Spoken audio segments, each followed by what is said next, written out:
ఒడిస్సీ సినిమాలో సైరన్స్ ఎవరు? వాళ్ళు పాడే పాటలు ఎందుకంత ఇర్రెసిస్టిబుల్ గా ఉంటాయి? సెర్సీ ఉన్న ఐలాండ్ నుంచి బయలుదేరాక ఒడిస్సియస్ అతని మనుషులు ఉన్న షిప్స్ ఈ సైరన్స్ ఉన్న ఐలాండ్ పక్క నుంచి వెళ్లాల్సి వస్తుంది. బయలుదేరే ముందు బుక్స్ లో సెర్సీ ఒడిస్సియస్ కి ఇలా చెప్తుంది. సైరన్స్ పాడే పాటలు విన్న సైలర్స్ అందరూ మంత్రముగ్ధులైపోయి తట్టుకోలేని ఆనందంతో తమను తాము కంట్రోల్ చేసుకోలేని స్థితికి వెళ్లిపోయి ఆ ఐలాండ్ లో ల్యాండ్ అయిపోతారు. ఆ తర్వాత ఇక ఎప్పటికీ అక్కడి నుంచి వెళ్లలేరు. అలా అక్కడికి వెళ్లిన సైలర్స్ బోన్స్ తో ఆ ఐలాండ్ అంతా నిండి ఉంటుంది. కాబట్టి ఆ పక్క నుంచి వెళ్లేటప్పుడు మీ మనుషులందరినీ చెవుల్లో బీవాక్స్ పెట్టుకోమను. నువ్వు వినాలనుకుంటే ఆ పాట వినొచ్చు గాని నిన్ను బోట్ లోనే గట్టిగా కట్టేయమను అని చెప్తుంది. ఒడిసియస్ అదే చేస్తాడు. అప్పుడు అతనికి వీణులు విందైన పాట వినిపిస్తుంది. ఓ ఒడిసియస్, నువ్వు అకేయన్స్ అంటే గ్రీక్ వీరులందరికంటే గొప్ప యోధుడు అని మాకు తెలుసు. కాసేపు ఆగి మా పాట విను. ఈ ప్రాంతం దాటి వెళ్లే వాళ్ళెవరు మా పాట వినకుండా వెళ్లరు. విన్నవాళ్ల తెలివి మరింతగా పెరిగిపోతుంది. ట్రాయ్ యుద్ధంలో దేవతల సంకల్పంతో గ్రీక్స్ ట్రోజన్స్ కూడా ఎటువంటి కష్టాలు పడ్డారో, ఆ సమయంలో ఏమేం జరిగిందో ఆ ప్రతి రహస్యం మాకు తెలుసు. అదే కాదు, ఈ భూమి మీద జరిగే ప్రతి విషయం కూడా మాకు తెలుసు. మా దగ్గరికి వచ్చి మా పాట విని నువ్వు తెలుసుకో అంటూ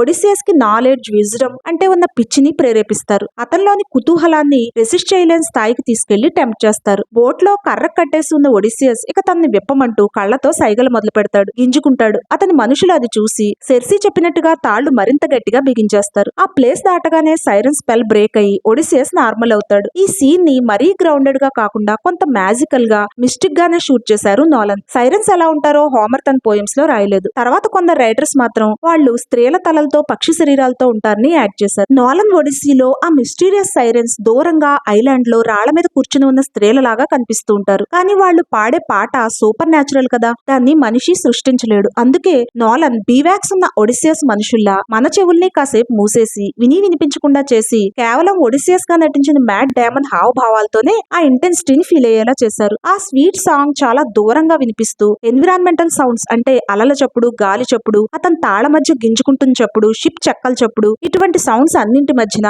మ్యాట్ పెర్ఫార్మెన్స్ తో పాటుగా స్లోగా రేజ్ అవుతూ ఒక బ్యూటిఫుల్ ఫీలింగ్ ని కలగజేస్తుంది. రెసిస్టెన్స్ తో మొదలై ఆపుకోలేని స్థాయికి మనసు చేరినప్పుడు కలిగే తీయనైన బాధకు చెందిన నరకాన్ని మ్యాట్ అద్భుతంగా నటించి చూపించాడు.